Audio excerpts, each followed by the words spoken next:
चलो बताओ, पीछे पिछले बार में क्या चला था? अमीर रासो, ठीक है जी। तो रासो साहित्य हम लोग पढ़ रहे थे, तो रासो साहित्य क्या हो चुका था? कंप्लीट हो चुका था। अगर बात की जाए कि हम लोगों ने कहाँ से शुरुआत किया है, तो आदिकाल, ठीक है। आदिकाल जिसको भी गाथा काल भी कहा जाता है, वहां से स्टार्ट किया था। और उसमें हम लोगों ने क्या पढ़े थे? रासो साहित्य। तो रासो साहित्य में कितने साहित्य थे? 7 को थे, ठीक है जी। तो मैंने लगभग हम लोगों ने रासो साहित्य का कंप्लीट कर दिया था, ठीक है। और अगला क्या था हम लोग का? स्वयंभू। अगला क्या पढ़ रहे थे हम लोग? स्वयंभू। तो अगर बात किया जाए स्वयंभू के बारे में, तो स्वयंभू जिन्हें अपभ्रंश का वाल्मीकि, क्या कहा गया है जी? अपभ्रंश का वाल्मीकि या व्यास भी कहा गया है, ठीक है जी। अगर बात किया जाए कि डॉक्टर राम कुमार वर्मा ने स्वयंभू को क्या हिंदी का प्रथम कवि किसे बनाया है, तो किसे बनाया जी? डॉक्टर राम कुमार वर्मा ने हिंदी का प्रथम कवि किसे माना है? शंभू को। तो स्वयंभू को माना है। किसे माना है? स्वयंभू को। स्वयंभू के कितने ग्रंथ है? स्वयंभू के कितने ग्रंथ थे? 3 ग्रंथ है। कितने ग्रंथ? 3। एक पौम चरित्र जिसमें रामचरित्र का वर्णन किया गया है, ठीक है जी। एक रिटन मेरी चरित्र जिसमें कृष्ण चरित्र की बात किया गया है। और एक स्वयंभू छंद, ठीक है, जिसमें स्वयंभू छंदस के मतलब स्वयंभू के बारे में बातें किया है। अगला क्या था? इस जो ये है पौम चरित्र, इसको पूरा किसने किया था? पौम चरित्र को पूरा किसने किया था? उनके बेटे ने किया। उनके बेटे त्रिभुवन ने किया था, ठीक है जी। अगर बात किया जाए कि भोला शंकर व्यास ने स्वयंभू को क्या कहकर पुकारा है, तो क्या कहकर पुकारा है? अपभ्रंश का कालिदास का पुकारा है, ठीक है। यहाँ तक हो गया? तो यहाँ तक तो हम लोग क्लियर कर चुके थे। अगर बात किया जाए कि पौम चरित्र में स्वर्ग कितने हैं, तो कितने सर्ग थे? 12 को सर्ग थे। कितने सर्ग थे? 12 सर्ग, ठीक है। अगर बात की जाए कि स्वयंभू को हिंदी का सर्वोत्तम कवि किसने माना है या कौन माने हैं, तो उसका नाम क्या होंगे? राहुल संस्कृत्यान जी ने स्वयंभू को क्या माना है? हिंदी का सर्वोत्तम कवि माना है। यहाँ तक हम लोग कल पढ़ चुके थे। अब आगे है हमारा पुष्यदत्त धनपाल, ठीक है। ये 10वीं शताब्दी की बात है। कब की बात हो रही है? 10वीं शताब्दी,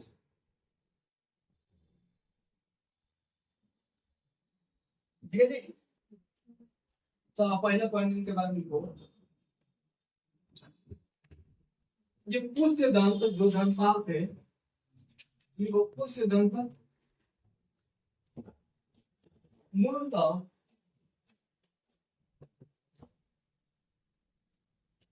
शैव शैव क्या थे जी?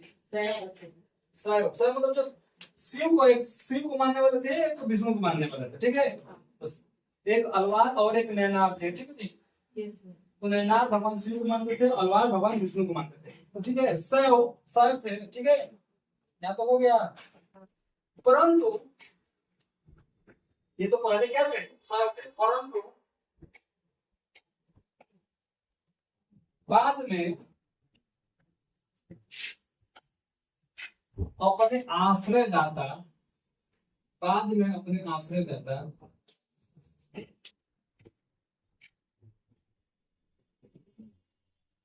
आश्रयदाता के अनुरोध से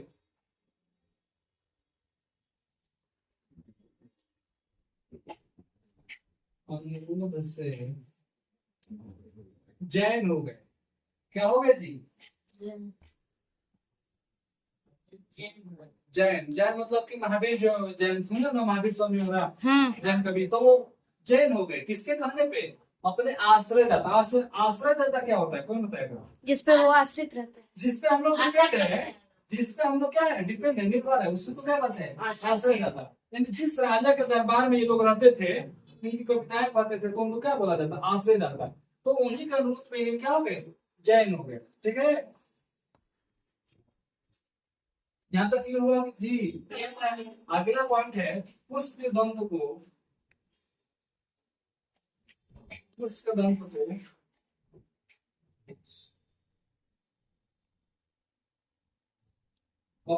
अपभ्रंश भाषा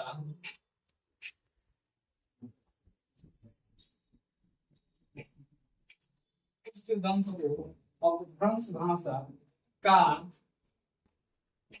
सूर्य कवि, क्या बोलते हैं, सूर्य कवि कहा जाता है।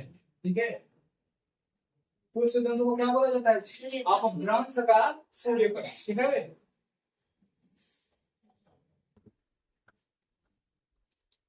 इनको एक उपाधि भी मिली है। ठीक है जी, तो पुष्प दंत को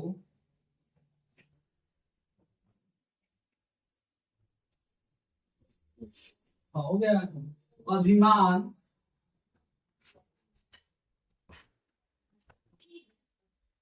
मेरु की उपाधि।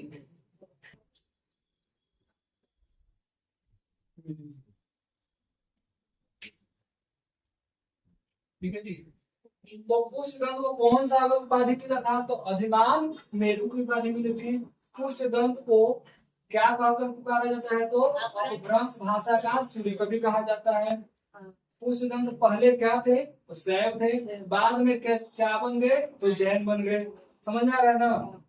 ठीक है, आगे देखो।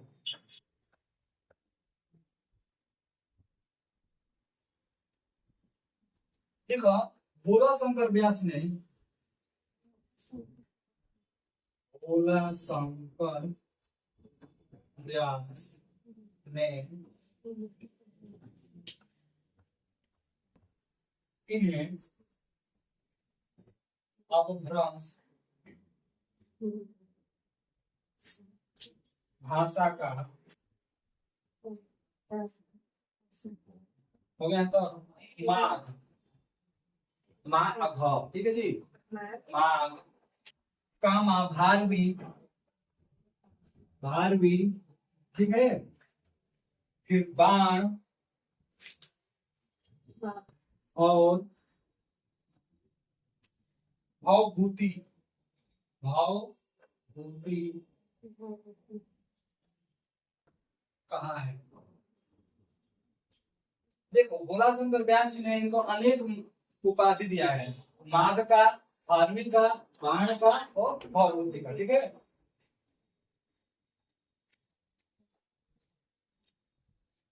अगला है पॉइंट शिव सिंह सिंगर। शिव सिंह सिंगर।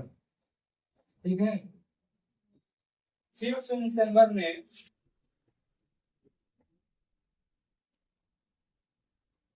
इनको, शिव सिंह सिंगर ने इनको मतलब किसकी बात हो रही है, पुष्य दंत, पुष्प नहीं है, पुष्य, यह है पुष्य दंत। ठीक है, पुष्य दंत को भाषा की जड़, क्या बोला है जी, भाषा की जड़। ठीक है, कहा है, मतलब भाषा पर इनका पकड़ गया था, बहुत अच्छा था। ठीक है, इसमें सुन के बोला भाषा की जड़। अगला पॉइंट देखो, इसमें शिव सिंगर ने, फिर से शिव सिंगर ने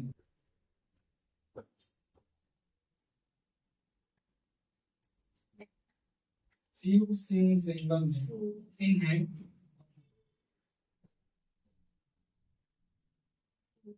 हिंदी का पहला कवि माना है।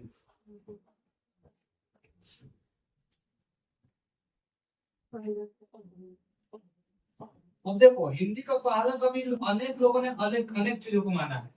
इससे पहले हम लोग क्या पढ़े थे, स्वयं। इससे पहले क्या पढ़े थे जी, स्वयं। तो स्वयं को भी हिंदी का पहला कवि किसी विद्वान ने माना था। वो कौन से विद्वान थे, जो स्वयंभू को हिंदी का पहला कवि मान रहे थे? कौन वो विद्वान थे जी? नहीं, वो तो सर्वोत्तम कवि माने थे ना, वो सर्वोत्तम कवि माने थे ना उनको। डॉक्टर राम कुमार वर्मा जी ने स्वयंभू को हिंदी का प्रथम या पहला कवि माना है। ठीक है, अगर बात की जाए शिव सिंगर का, तो इन्होंने बोला है कि हम उस दंत को मानते हैं। ठीक है, अपना अपना लोग अपना अपना मत, मान लो दो लोग हैं, तो दोनों का मतलब एक जैसा नहीं ना होगा, कोई किसी को मानेगा कोई किसी को मानेगा।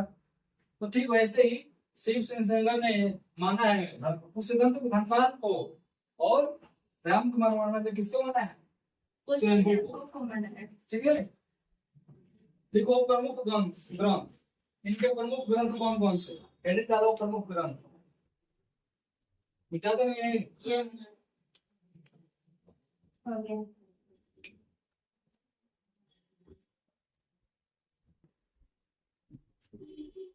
ठीक है, कौन कौन से प्रमुख ग्रंथ उस सिद्धांत को?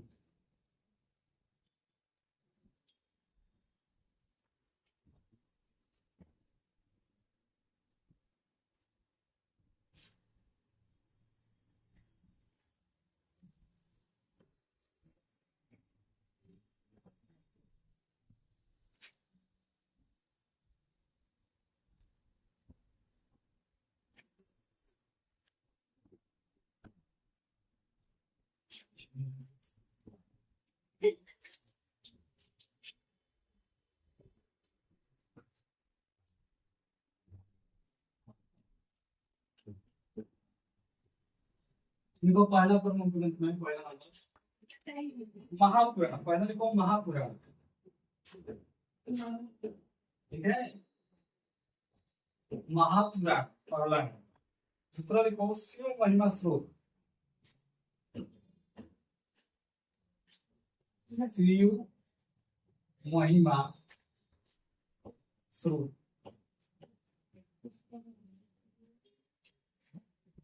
हो गया जी।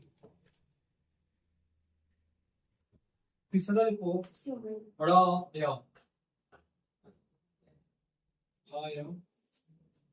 कुमार चरित्र, कुमार चरित्र।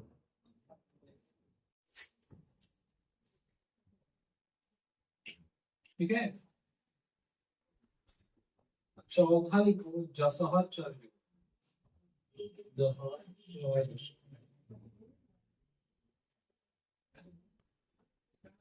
पांचवा लिखो कोश ग्रंथ,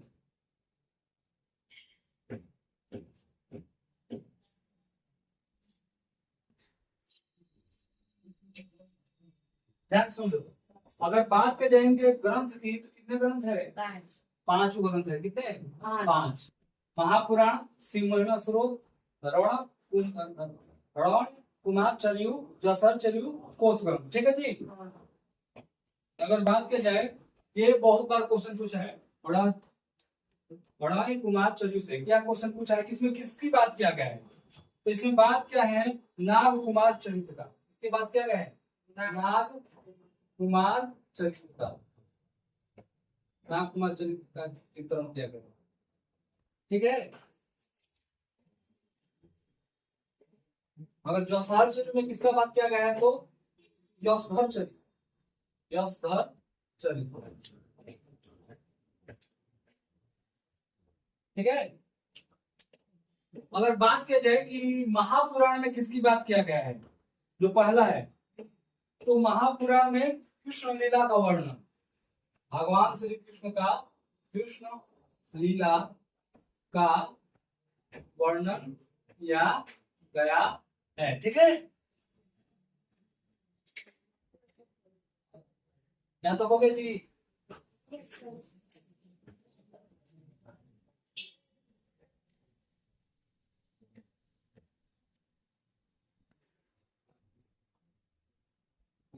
चलो हेडिंग डालो महापुराण, हेडिंग डालो महापुराण।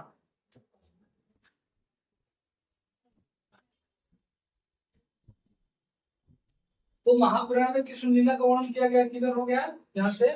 ठीक है, अगला पॉइंट लिखो, जो एक प्रबंध काव्य है। महापुराण कैसा काव्य है, प्रबंध काव्य, जो एक प्रबंध काव्य है। ठीक है जी, महाकाव्य होता है, प्रबंध काव्य होता है। ठीक है, तो ये कैसा काव्य है, प्रबंध काव्य। ठीक है,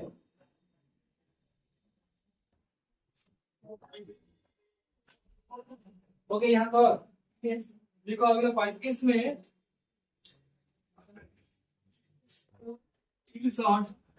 जैन तीर्थम तिरसठ जैन तीर्थकारों का चरित्र का वर्णन किया गया है। चरित्र का वर्णन किया गया है। ठीक है जी।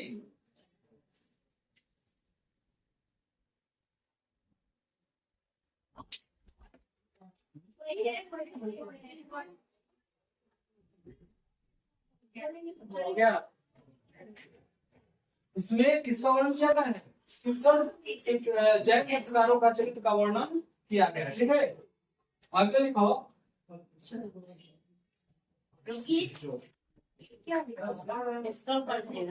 क्या करते हैं फिर से? ठीक है, वो तो 5 मिनट का ब्रेक हो गया था क्योंकि तुम लोगों को क्या लग गया था, भूख। हम बोल रहे थे कि हम सबके सामने नहीं खा सकते हैं, तो इसी वजह से लाइट काट दिया गया कि अपना खा लो जल्दी से। अब खा पी ली हो, अब चलो फिर से स्टार्ट करते हैं हम इधर। तो अगर बात किया जाए महापुराण, तो इसमें कृष्ण लीला का वर्णन किया गया है। ये एक प्रबंध काव्य है, इसमें 63 जैन तीर्थकारों का चरित्र का क्या किया गया है? वर्णन किया गया है। ठीक है, यहाँ तक क्लियर हो गया? अच्छा, एक क्वेश्चन पूछते हैं तुम लोगों से, देखते हैं कौन कौन बता रहा है। कि फिर से भूख लगा है क्या जी तुम लोगों को? नहीं सर, खाती होगी आपका मतलब लाइट की प्रॉब्लम कितना खा रही है, इतना जल्दी से लाइट नहीं बंद कर सकते हैं। देखो इसी ग्रंथ में, चलो आगे समझते हैं। प्रभु श्री राम के माता जी का नाम क्या था? अमित रहेगा कौशल्या। हाँ, तो उनके एक माता जी का नाम सुबाला था। क्या था? हाँ, लेकिन इसमें बताया गया है, महापुराण में बताया गया है। ठीक है, इस बात का ध्यान रखें। तो देखो, इस ग्रंथ में राम की माता का नाम, इसी ग्रंथ में, यानी महापुराण के बारे में पढ़ रहे हैं ना जी, तो इस ग्रंथ में राम का माता का नाम, या राम जी की माता का नाम सुबाला बताया गया है। क्या बताया गया जी? सुबाला।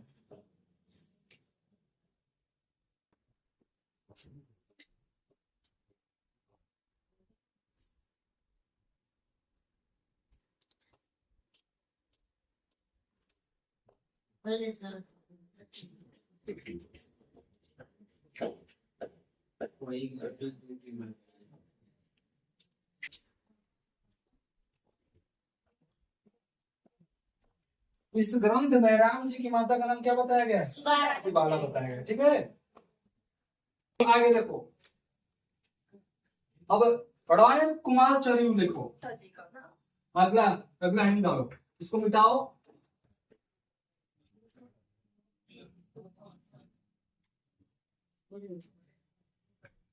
पढ़वाए कुमार चरियू लिखो, अगला हेडिंग हो गया। देखो इसका नाम,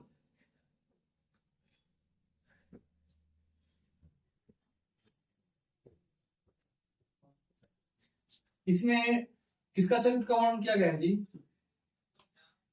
नाम कुमार। हाँ, तो लिखो इसका नाम, इसका नाम हो गया यहाँ का। Yes sir. सॉरी, इसका हिंदी नाम कर दो थोड़ा सा। इसका हिंदी नाम, इसका हिंदी नाम नाग कुमार चरित्र है। नाग कुमार चरित्र या चरित्र भी है, चरित्र है। ठीक है जी, चरित्र हाँ। है। लिखो अगला पॉइंट, कुछ विद्वान।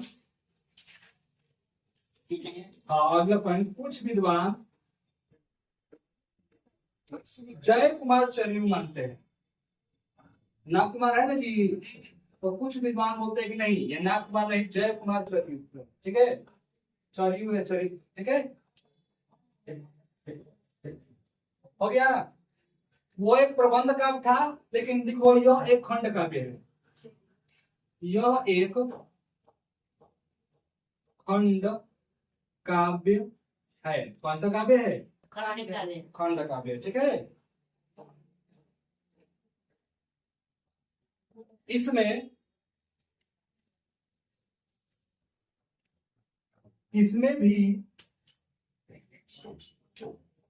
भी श्री कृष्ण की कथा वर्णित है। हो गया।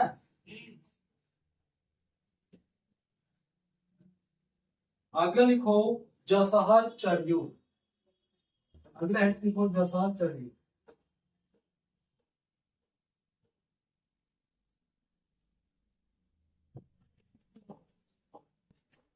क्या बोले सर इसमें? जसहर चर्यू चौथा नंबर है ना, जसहर चर्यू। देखो इस रचना में,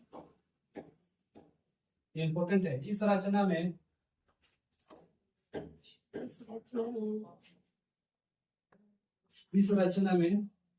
हो गया।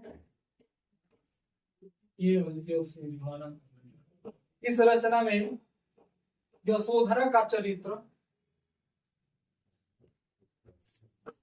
यशोधरा, इस रचना में यशोधरा का चरित्र हो गया। Yes sir. पूर्ण रूप से दिखाया गया है, पूर्ण रूप से दिखाया गया है। दिखाया गया है। मतलब कहने का मतलब यह है कि जसहर चर्यू में यशोधरा का चरित्र को पूर्ण रूप से क्या कर दिया गया है, दिखाया गया है। ठीक है। अगला पॉइंट लिखो, यह एक चरित्र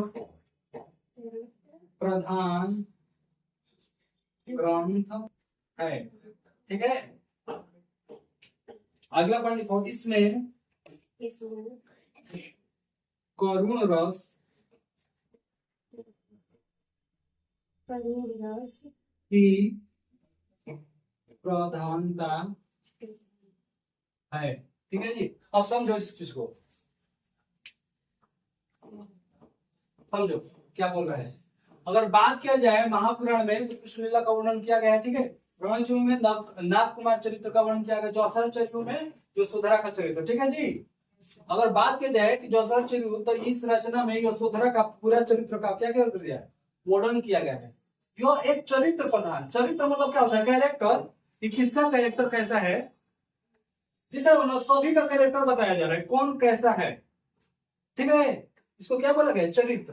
तो यह एक चरित्र प्रधान ग्रंथ है, इसमें मतलब मैक्सिमम लोगों को क्या कह रहा है, चरित्र के बारे में बताया गया है, ठीक है जी। इसमें करुण रस की प्रधानता, यानी करुण मतलब क्या होता है, शोक, जिसमें दुख का उत्पन्न हो, ठीक है, वो क्या कहलाएगा, करुण रस कहलाएगा, ठीक है। तो ये पुष्पदंत हम लोग का कंप्लीट हो गए, ठीक है जी। और पुष्पदंत के बाद हमारा अगला है चलेगा धनपाल। क्या चलेगा, धनपाल, ठीक है। तो आगे हम जब हम लोग क्लास होगा तो कहां से स्टार्ट होगा, धनपाल से। हेडिंग डाल दो धनपाल, ठीक। Yes sir. तो आज की क्लास यहीं पे समाप्त की जाती है।